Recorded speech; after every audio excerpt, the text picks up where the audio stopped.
Vikas, I have got something to handle next week. So is it alright if I take the Saturday as that part of the day to complete that work? So, do you mean that you want to take a week off on Saturday? No, actually, I am taking a Tuesday off and I will compensate it with the Saturday. Oh, that's a good idea, but unfortunately, I cannot approve that. Why is there any particular reason behind that? Well, I have a big story behind that. If you have time, I can tell you the story. Yeah, sure. So, at around the start of this company, we hired an HR. She was one of our first full-time employees. The problem with her was that she would need random day off in the week, and to compensate for that, she would want Saturday working. And she would do it most often, sometimes for doing a midweek party, sometimes to host some guests, sometimes to spend time with her dog. So since she was one of the first employees of the company, what she did, the people who joined after that also started following it. So soon the members of HR team thought this was a normal thing. They also started doing it.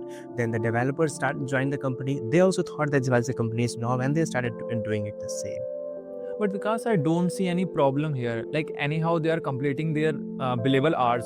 So what's the problem in this? Exactly, that's what I thought initially. But it became a problem after a certain point. When our team grew, there were not everyone who wanted this flexibility, or there were not everyone who actually wanted to get disturbed on Saturday.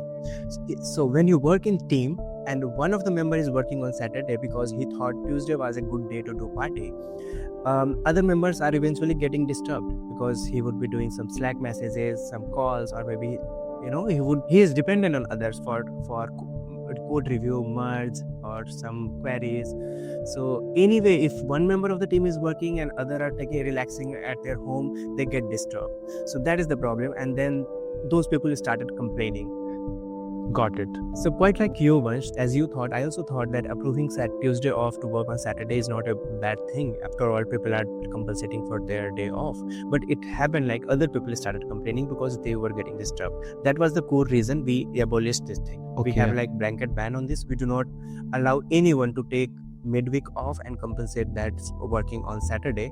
They can take midweek off from their casual leave quota or other leave quotas, but we do not allow it to be compensated on Saturday, as we do not want to disturb the other people who are relaxing on their home on the weekend. That's the whole point. There is also another angle attached to it. For example, your request is genuine. I am convinced. I will approve it.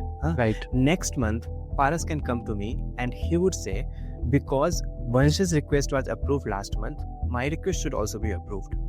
I take the decision based on the merit of the request, but the next guy wouldn't understand it. He would simply blame me for doing favoritism. Right. So, and that makes companies' culture chaotic.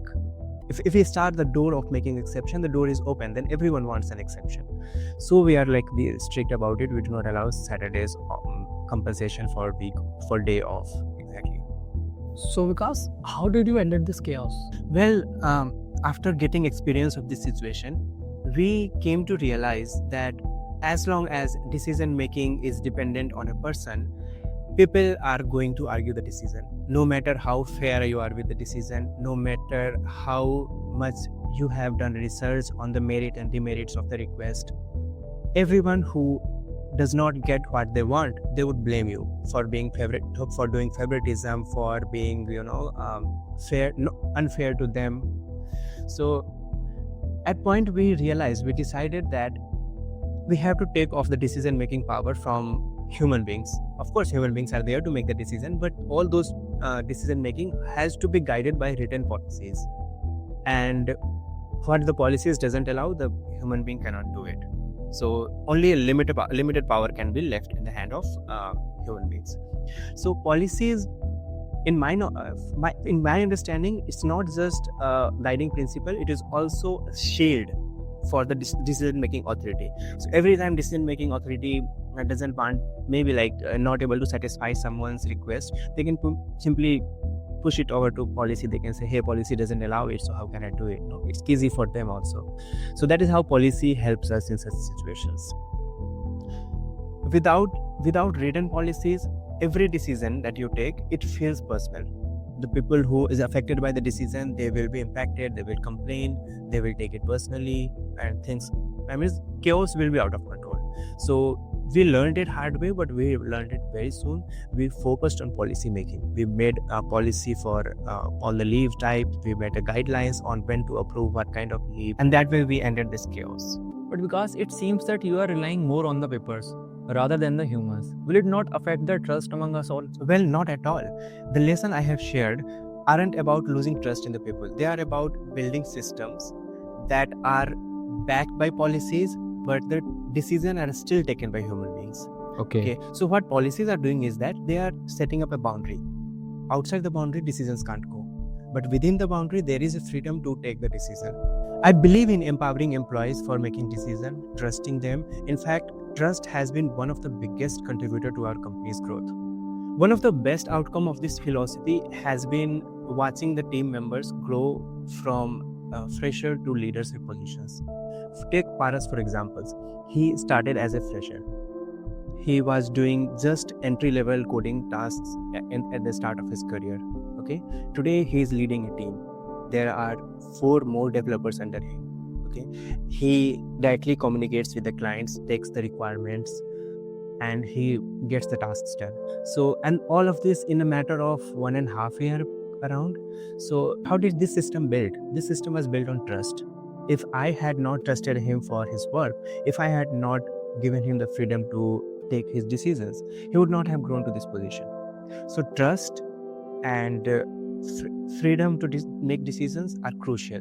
At the same time, policies must be there to guardrail the decisions to go out of control. So all the decisions must be taken within the allowed boundary itself.